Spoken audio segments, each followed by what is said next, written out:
দূরত্ব ৩৬ কিলোমিটার। স্থানীয় মানুষের কাছে প্রাচীন এই মসজিদটি রাজবিবির মসজিদ এবং চামচিকা মসজিদ নামে সুপরিচিত।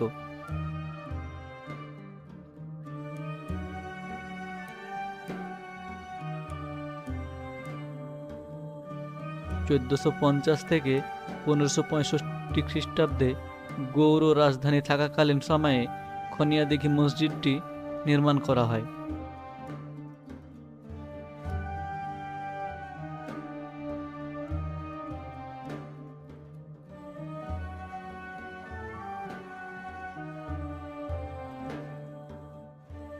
খনিয়াদিঘি মসজিদের দৈর্ঘ্য ৬২ ফুট এবং প্রস্থ ৪২ ফুট। টেরাকোটা ও ইটের নকশায় অলঙ্কৃত মসজিদের পিলার ও কার্নিসে পাথরের ব্যবহার লক্ষ্য করা যায়।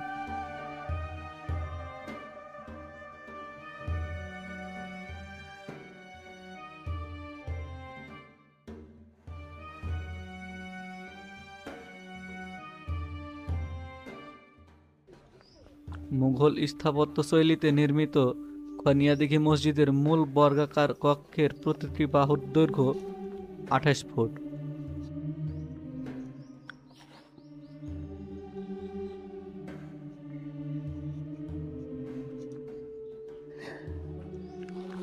এই সোনা মসজিদ এরিয়াতে যতগুলো